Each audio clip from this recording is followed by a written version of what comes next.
Welcome to the Starry-eyed Effect. I'm Steph. And I'm Jen. On this podcast, we'll be chatting about all things Williams syndrome. The ups and downs, and what it's like living with Williams syndrome. We're excited to share our community with you. Thanks for being here.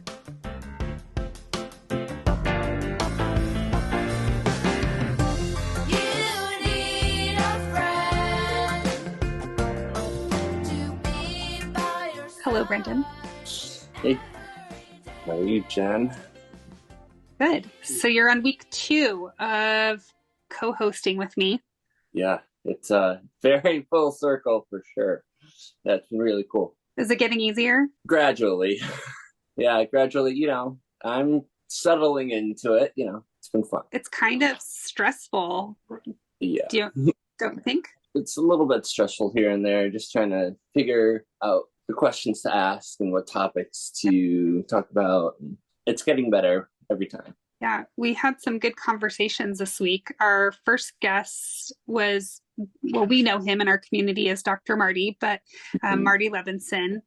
He is a pediatrician who has a son with Williams syndrome, but also treats people with Williams syndrome. And he has been really instrumental in kind of shaping the WSA. He's been around since before the WSA started and obviously doing a lot of work for our organization along the way. So he was fun to talk to. I enjoyed him. Yeah, it was great to see him again.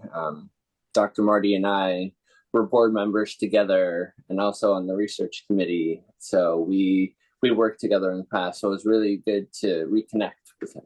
Yeah, I forgot that you guys do have a good relationship. Yeah, he was fun and funny. Stella enjoyed learning about his guinea pigs. Yeah, that was cool. That was fun. We just talked to Aaron Lombard and his sister, Courtney, or as she likes to be called, Coco. They live out in Phoenix, and they are a brother and sister. And yeah, it was really good to talk to Aaron because Aaron and I are on the board together currently, and yeah, his sister Coco was really cool. So it was very fun. I enjoyed it. Yeah, their story is really unique, and they have a super fun relationship. So that was an easy conversation for us to have. Yeah, for sure. Well, I'm glad you're along with us for the ride. It's been fun having you. Yeah, it's been fun being along on the ride. Yeah, it's been great. It's been wonderful. You're like, it's something. Well, let's get into it. Let's get into our guest today.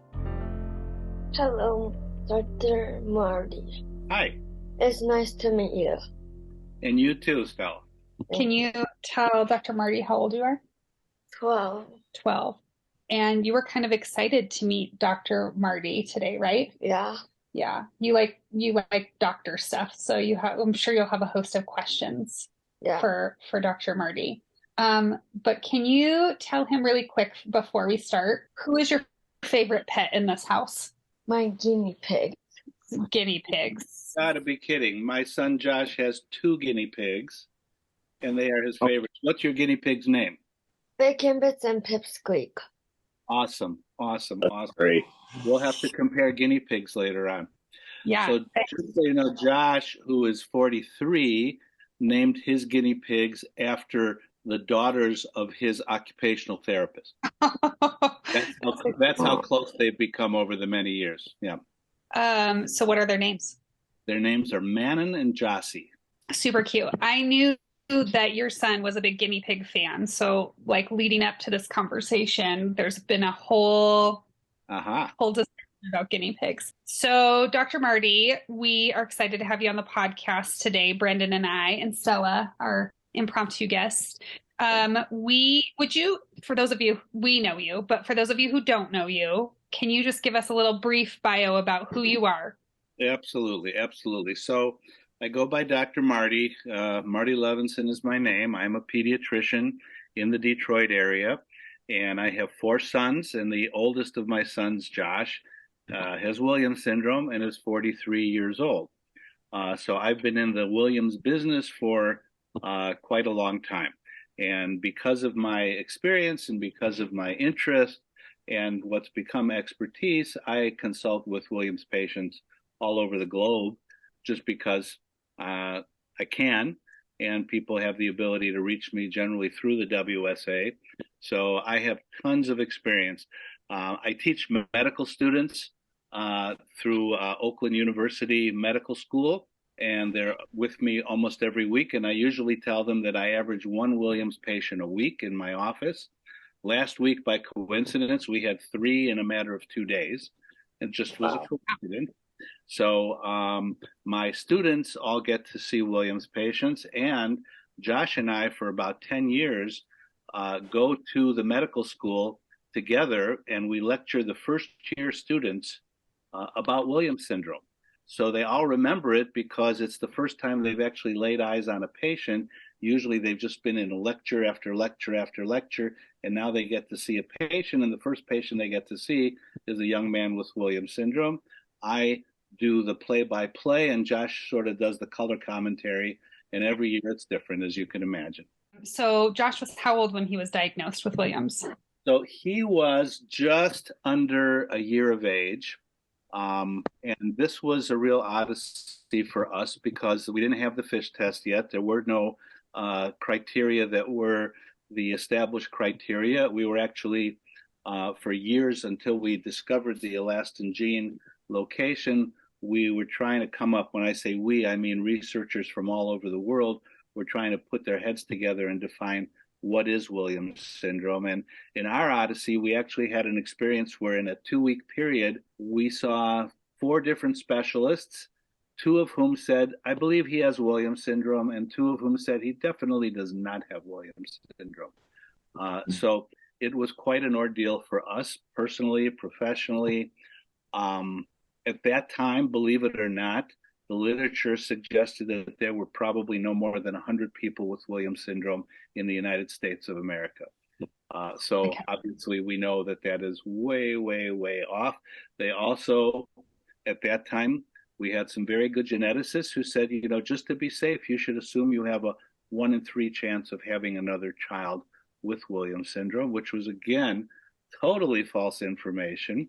But that's what was available in, 1980. So it's been a long ride. It has been a long ride. So really, Josh being 43 and WSA being 41, I mean, you have been a part of not only Williams syndrome, but like our evolution of Williams syndrome. Absolutely. And what we know about it.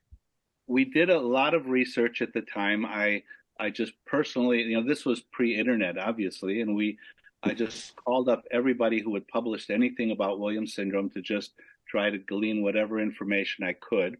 We discovered that there was a small fledgling family organization that was outside. It was coming from California, so we wrote to them and asked for information. This was before the WSA was established. We got a packet of information that, believe it or not, we were very unhappy with. It presented Williams syndrome, in our opinion, in a very negative way. And we wrote them back saying, you know what, this is not how we look at it. And if this is how this organization approaches it, then we'd rather not be part of it. And then we got a nice letter back saying, you know what, we thought about it and you're right. And we need to change our approach to families. And again, this was before the WSA was actually an organization. The first meeting I went to, someone will have to tell me when it was. It was in San Diego. There were about 60 participants there at a motel in San Diego. And it's the first time that I met other people that had children with Williams syndrome. It was an eye-opening experience for me. Since then, the WSA has been established, and it obviously took off when Terry Moncaba became the executive director and really brought it to where it is today. And Terry, of course, is recently retired, but the organization has been amazingly growing. I've had the honor of being on the board. I was on the board with Brendan for a number of years, which was a true pleasure for me to do that. And the research committee too. That's right. That's right. Yep. So I try to keep my finger on the pulse of everything that's going on, just so that when people approach me, I can have hopefully the latest information. And more importantly, I don't know everything, but I know people who know more than I do, and I know who to go to when there are questions that are beyond my abilities to answer. I love that you're like, we reached out to this organization and we didn't like what they had to say. That organization was kind of the impetus for the WSA. Was that what created? I would call it the because then I remember something interesting though. At that time, before we had the fish study that we discovered in 1993, we were trying to get to as many people as we could to let people know there is an organization, albeit small. At that time, Williams syndrome was diagnosed probably more often by cardiologists than by geneticists at the time. A lot of people just never went to geneticists, and the cardiologists, because so many of the kids had heart issues, not universal, but many did, and there were the unusual ones, the SVAS, that the cardiologists were the ones who recognized this even ahead of time. And what we were able to do is I was able to convince the Academy of Pediatrics Division of Pediatric Cardiology to allow us to put a one-page flyer into their quarterly mailing to every pediatric cardiologist in the country. And we put together a flyer at the meeting in Chicago. We had 4 pictures of people. Josh was one of the people in the picture, and we had bullet points about what it is and said, if you have any patients, please put them in touch with this organization. And within about 3 months, if I'm not mistaken, we doubled our population of families. We went from 300 to like 600 families because of the power of sending that information out. And again, this was all snail mail before the internet, before we could do all the social media, etc. So those were big steps. Those were real big steps. And, real big steps for sure. And once the WSA was established, it just kept getting more and more people interested. We found researchers who were interested in Williams syndrome because, frankly, our group of children and adults are a fun group of people to research, okay? So it's enjoyable as well as fascinating because when I lecture about Williams syndrome, one of the things I say is that separate from being a dad, this is a fascinating condition where we're translating this microdeletion into the behavior and physical and emotional profile that is so very strongly resembled from one patient to another. We know it's not universal. Not everybody is the same, but there are so many similarities. It's fascinating. So am I right in saying that like 20 years before, like, was it like until he was 20, you really didn't officially know? No, it was 93. So he was 13 or 13. 14. I tell people you can't blame the doctors for not knowing a ton about it. No. To me, the expectation of the doctors is the willingness to investigate and to send you to the right people. Just recognize that something is off and it needs to be investigated. And then, basically, through my experience with Williams, I've established a practice. I'm a general pediatrician, but I see a very high number of patients, kids, and even young adults with neurodiverse diagnoses. And some of them are even less common than Williams. And I'm not a true expert on them. The parents know more about it than I do. And that's perfectly fine because we're a team. We work together. And again, it's my willingness to learn what I can about it and send them to the right people.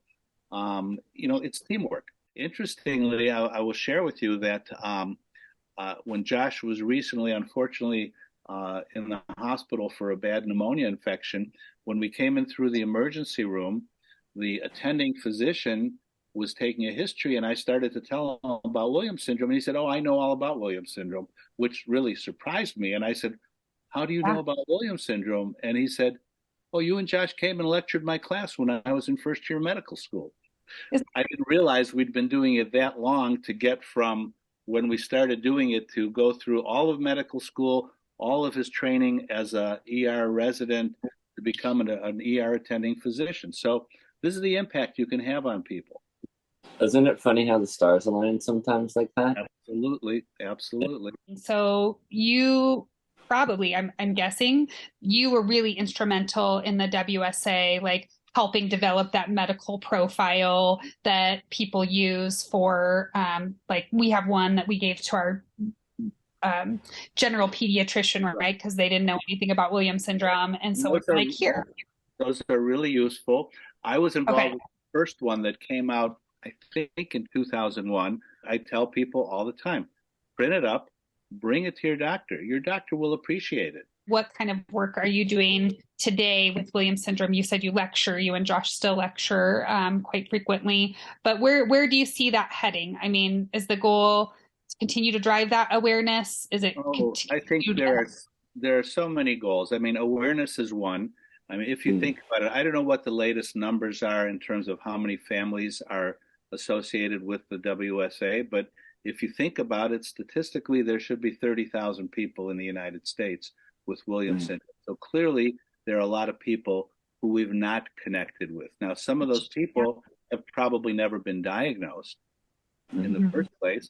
And then there's a whole subgroup of people who've been diagnosed, but nobody's hooked them up with the WSA, which is such a wonderful organization to get information on that you can share with medical people, that you can share with your schools, that you can share with therapists, that will make their life so much easier and more effective at working with our kids and adults. The organization has just become so professional. They've formed teamwork with researchers, with organizations that supply funding. I mean, we always need more funding, you know that. And we want to do as much research as we can so that we're taking away the guesswork and we are dealing with things that become more predictable.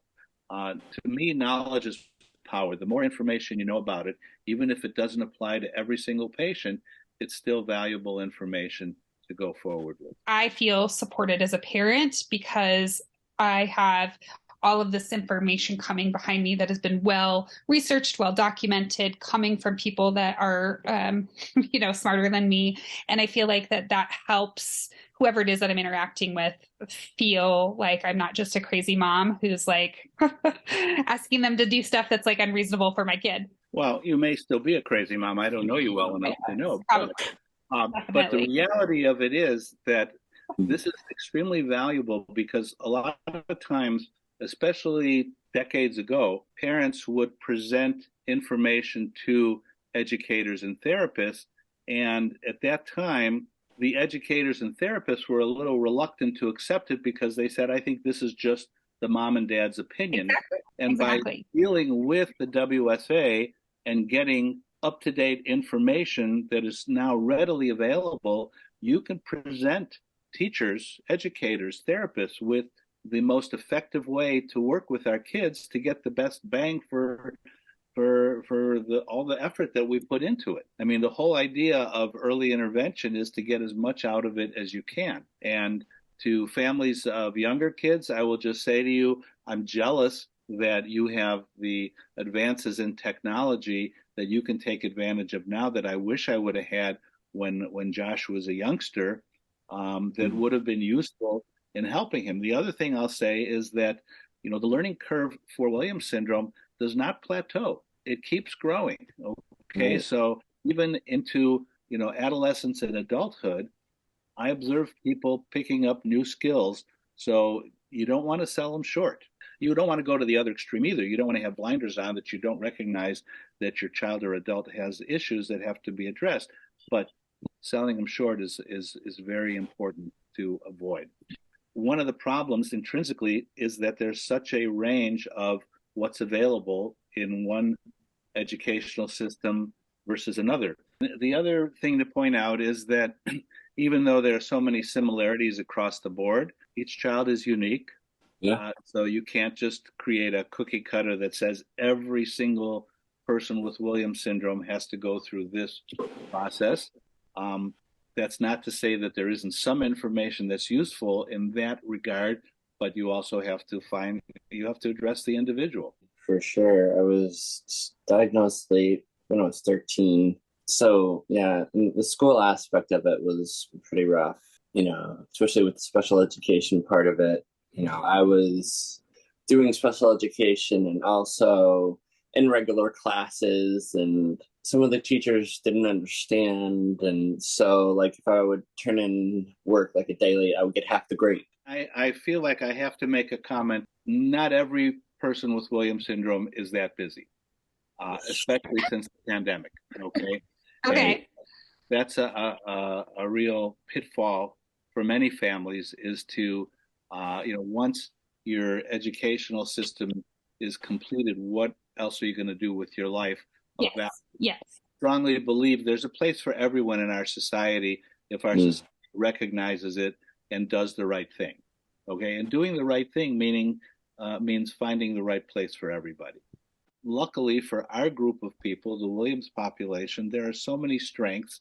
Yes, there are issues. The anxiety is an issue. There are physical issues, but it's not like they can't be overcome to an extent to make them have a valuable place in our society. I feel like that those people who do have activities are very busy, right? But there is other individuals with Williams syndrome and other disabilities who are not and could be, but because they don't have access to resources in their community, it's a big barrier for them. And that's why I think the Williams Syndrome Association and all the work that you guys are all doing, right, collectively, whether depending on what field you're in, is really important because, like I said, I want Stella to have access to more opportunities than many folks have today. And I want her to be so busy in her adult life that, we have problems the other way. Maybe I shouldn't be wishing for that now, but we'll see when we get there. Do you see that being a focus for the WSA as we go forward? I mean, I think that's a huge focus, trying to connect with the most number of people we can. I hope that everybody who listens to this podcast, who's watching this podcast, at least has a connection with the WSA. I'm not saying how connected you have to be. It doesn't have to be your lifeline for everything, but you should have a connection. The direction that it's going, it is really a premier organization, in my opinion. I've talked to people from other organizations around the country, and we are very well respected as an organization. I agree. I mean, it has been so fundamentally important for us in our journey. And I know it's been a great experience for you, Brendan, to be on the board and being that voice of those who have Williams syndrome. And to your point, Marty, 40 years ago, right? It started and it's evolved, and we have to tee up that next generation of leaders and advocates and self-advocates to do this work because there's still a lot of growth in the community that needs to happen. I'll throw out one other thing, Jen, that actively being involved is not everybody's cup of tea, and that's okay. All right. Yeah. Just like going to the conventions, some people get a lot out of them, and some people it's just not. It's not what they need at this particular stage of their life. But everyone should experience it.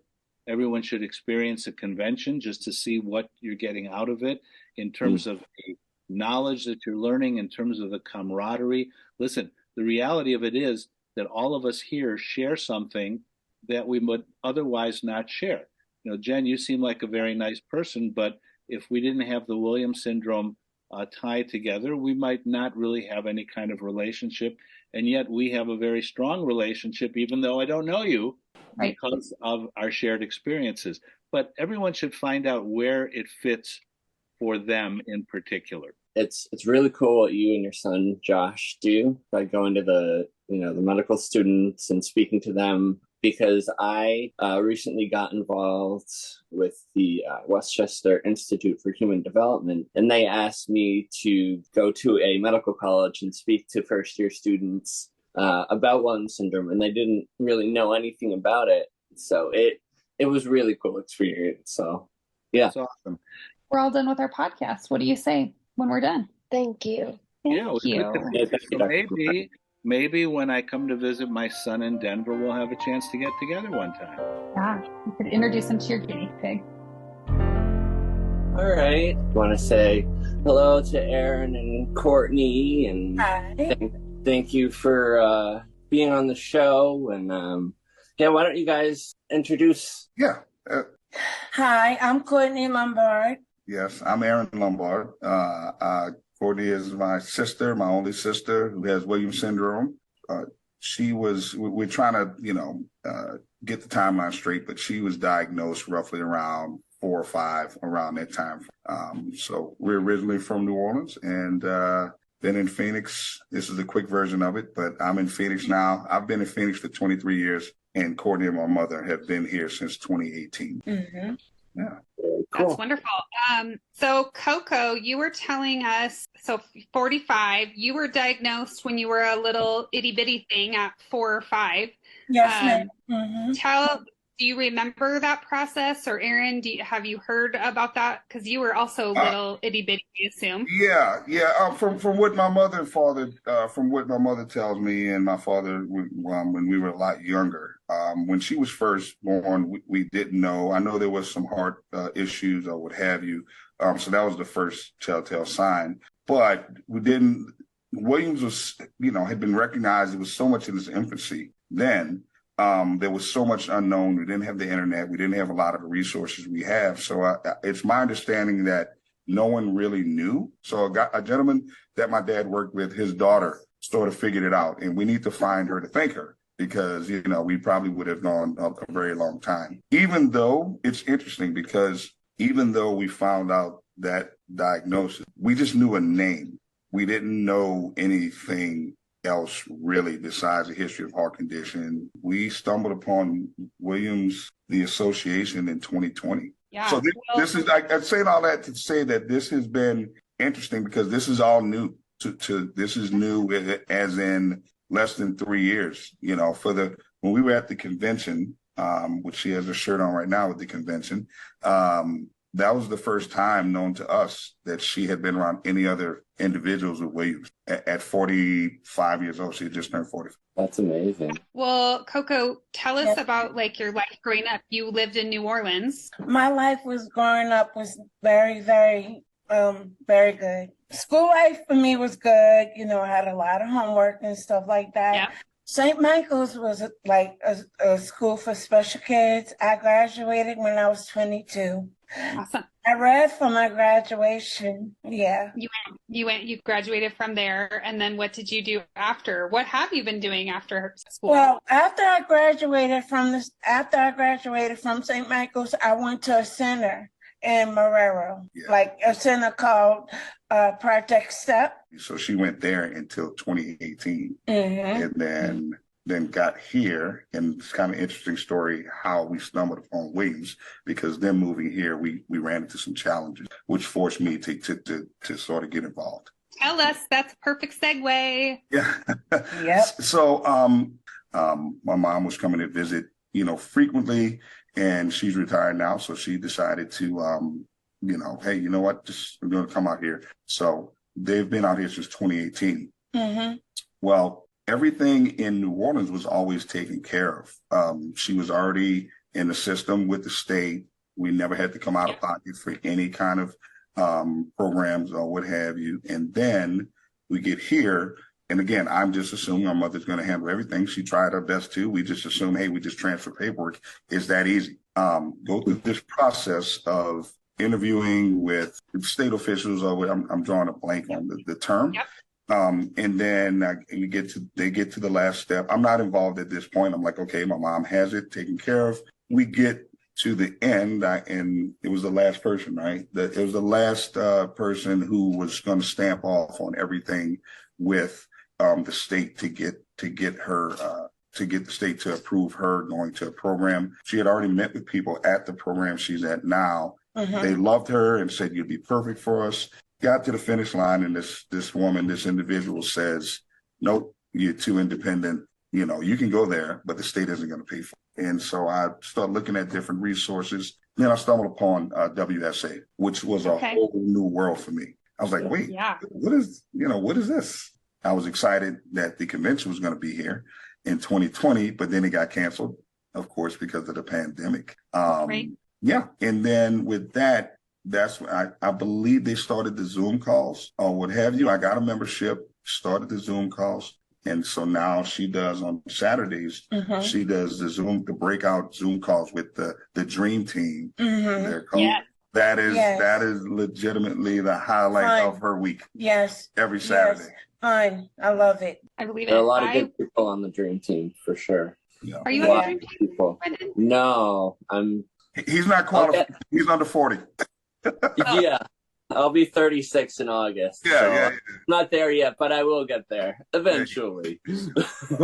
Got plenty of years. Enjoy your youth. Well, I remember meeting you both at convention, and it was your first time at convention and being around all these people with Williams syndrome. Yeah. I know it was like deeply impactful, but maybe you can share with everybody who wasn't there, like you go from not being around anybody with Williams syndrome all your life to a hotel full, thousands. A whole new world. I loved it from beginning to end, to tell you the truth. I loved everything about it. And the dance too. It was fun. I felt welcomed. I felt overwhelmed with happiness. And I felt really welcomed, I mean, just, it was just, everybody was so sweet and nice and kind, It was pretty overwhelming. A lot of the breakout sessions, overwhelming in a good way, because, it makes you, it gives you perspective to think, okay, you know what?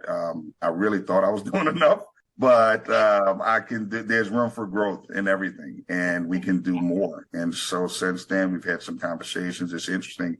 When we went, we had the board retreat, and I was talking to another member, Meredith Green, who's amazing. And she was, we talked about what's the next step, what happens next. And, it is somewhat terrifying, but also refreshing to know that there are other people that are going to challenge you on that stuff, because at the end of the day, it's for the betterment of Courtney. It's for the betterment of Coco. So, we talked about some things, succession and whatnot. And so those are things we still need. My mother and I need to tidy up and put a bow on it and finalize.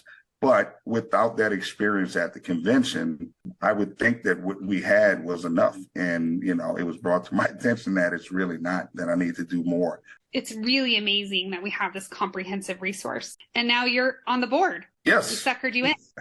It did. I don't know how it happened. I mean, you guys must like underqualified people, but somehow. Extremely qualified people. Look at Coco cheering you on. We'll give her the credit for that. Yeah, she was telling us before we started this podcast, she said she encouraged you to do it. Tell us that story. Well, what happened was, both of us have a friend and family named Dawn, right? So she sort of like encouraged him too, because I told him, I'm like, you can do this, Aaron. I'm like, I need you and I would like you to, I'm like, I want you to do this, please. I'm like, and then he was like, I'll think about it. Well, he sort of got a little bit upset with me because I was just bragging. I like to brag on him doing a good job, but she's that. And I'm bragging on her. And I just wanted him to know that I'm proud of him. That's all I wanted, to be proud of him, knowing that he could do it. And yes, I'm sensitive about that because I just want him to know that I'm very, very proud of him. Mm-hmm. And I'm proud of you. But you should be. And she pushed me over the finish line to go for it. I'm like, boy, you don't. Atta girl, Coco. Telling you. She was on me pretty hard. Yes, I was. Coco, what is life like for you today? Like, what are things that you like to do? And do you like that heat in Arizona, or is it too hot? No, ma'am. It's a loaded question. Just being honest with you, no, ma'am. And what I like to sing. I like to dance.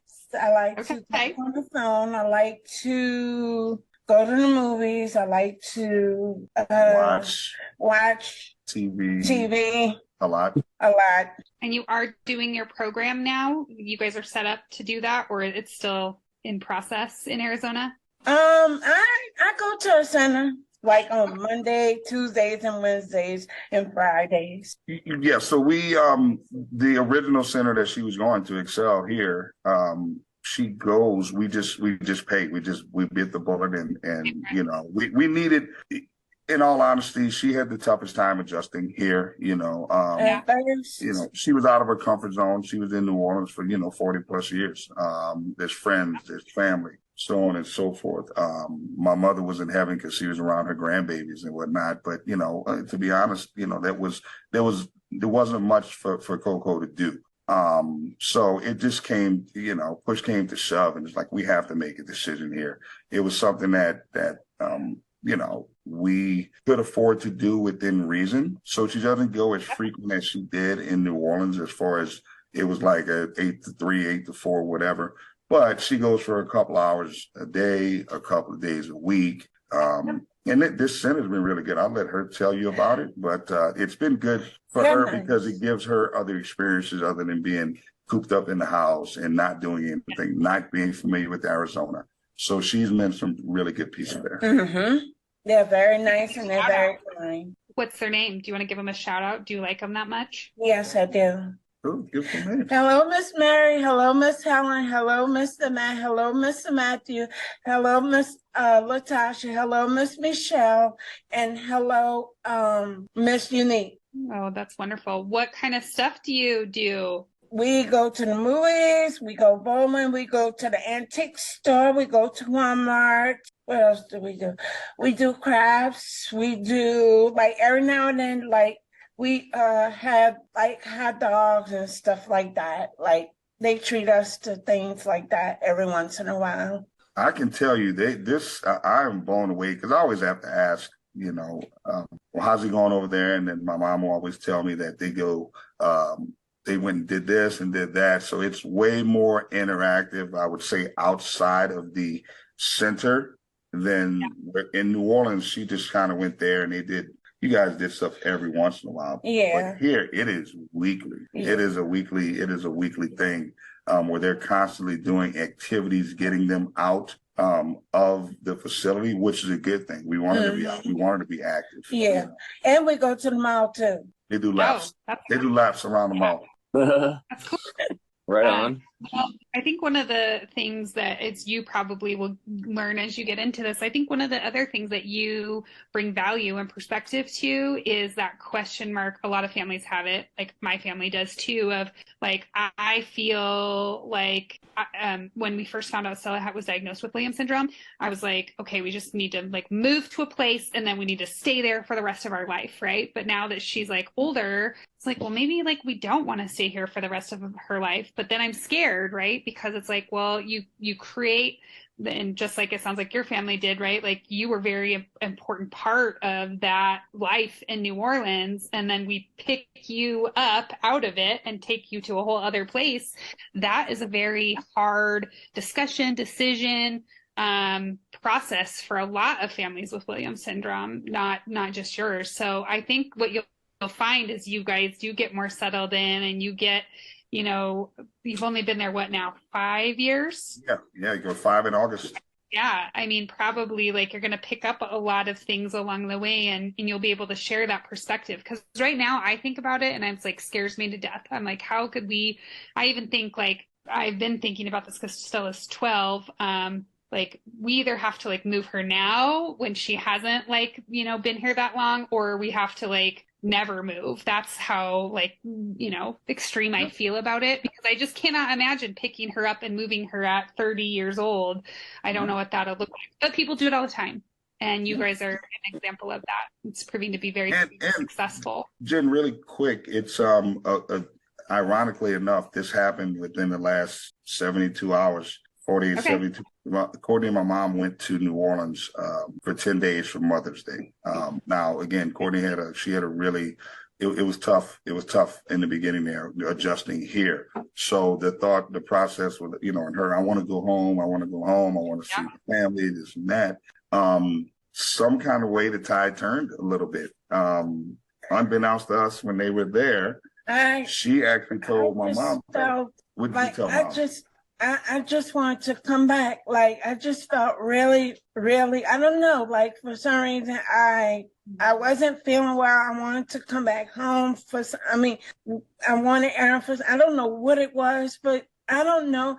I guess like when you leave And then you have to adjust to certain things when you leave. And then when you come back, it's like, like something about this just ain't right. So I'm like, Ma, I said, can we just leave, please? She's like, why? She's like, what's wrong? I'm like, I don't know. I don't know. It's just weird. Yeah. Like, she wanted to come home. yeah. And before, when she said she wanted to go home, she was referencing New Orleans, but it turned. And when they were in New Orleans, she told my mom, I'm ready to go home, with home being Arizona. I'm like, I just felt off for some reason. I'm like, is it just me or is it me and you? She's like, no, it's just you. I'm like, okay. Like, my mom was having a good time with her twin sister. So she was a little caught up. Yeah, I wasn't gonna ruin that, but I just felt, I don't know, strange about it for some reason. I don't know. I guess it's because, I've been there in so long and, stuff like that. And, basically the basic stuff, I guess. I don't know.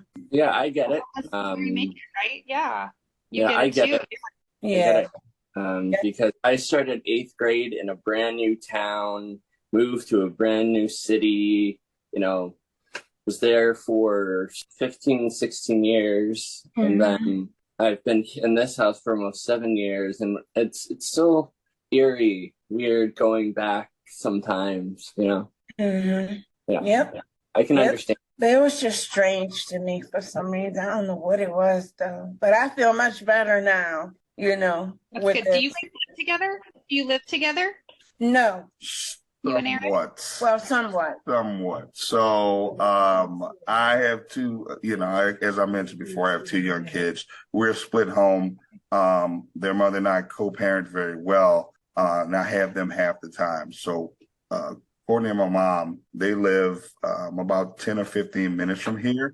But my mom is my support system. I have a very flexible job. I'm in sales. I'm in and out of the house.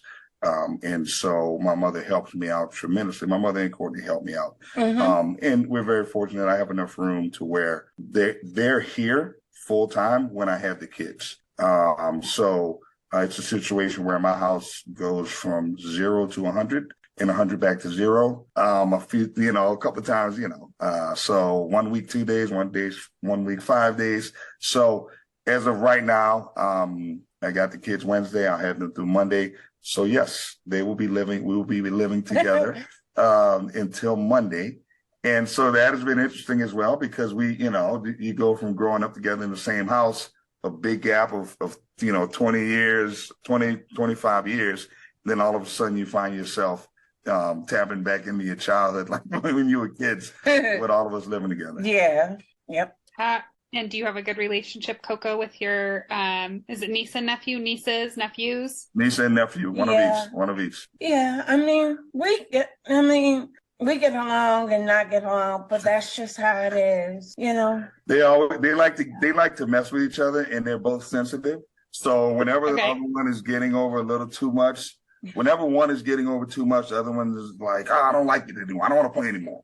So they go back and forth. Yeah. But I will tell you this: my kids, they love Auntie Coco and they love Nana. That's the term for my mother. And my kids, you guys were gone for 10 days.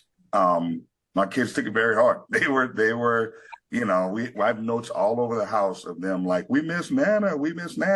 Try to tell them I'm not chopped liver. And then apparently with part of Coco missing home was her missing them as well. Yes. So, yes. That's wonderful. Well, I know, Coco, you wanted to share with our audience, just about Williams syndrome. And we said, when we first started this, we said, what do you want to share with the audience about your journey? Do you want to finish us off by telling us? Yes, I want everyone around the world to know what it is like to have Williams syndrome. And there's no shame in it. It's a condition that people have. And I just feel like, that people who have the same thing that we have, everyone should be able to get along with each other, and love each other no matter what. It doesn't matter what kind of condition you have, and I just think that everyone around the world should know that it's okay to be different. There's no shame in that either. And that's the way I feel, you know. That's your message. That's my message. Love one another and be kind to one another. I'm so glad that you found this community of people, because you are special and you are important, and I don't want you to feel different, because there's so many, my daughter included, so many people like you, and you have so much to offer. And so I'm glad that you both are in the Williams syndrome family now. And you always were, but like officially now you're in, now that you've done this podcast. I'm just kidding. We finally made it. You made it. You made it big. Yeah. Brendan and Jen, you made it. Yep. Brendan, do you have any other questions? Or are you all good? No, I'm good. I can't wait to see you in Phoenix, Coco, and I can't wait to see you again, Aaron. And yeah. It'll be a blast. Convention, I mentioned the convention was canceled in 2020. It's going to be here in 2024. So we are very excited and want to encourage everyone to come. Please come. Yes. Let's go. And have fun. It's going to be a blast. I love Arizona, so I'll be there happy. Yep. It's in July, and I'll be happy that it's 120 in July. I love it. Yeah. You've been listening to The Starry-eyed Effect, presented by the Williams Syndrome Association. The show is hosted by Jennifer Keaton and Stephanie Karen, and produced by me, Joel Lispman. Theme song by Tommy Barbarella and Mariella Elm. Got a question for Steph and Jen? Email us at podcast@williams-syndrome.org. Rate and review us on Apple Podcasts, and maybe it will get featured on a future episode. Make sure to like and subscribe to The Starry-eyed Effect wherever you get your podcast delights.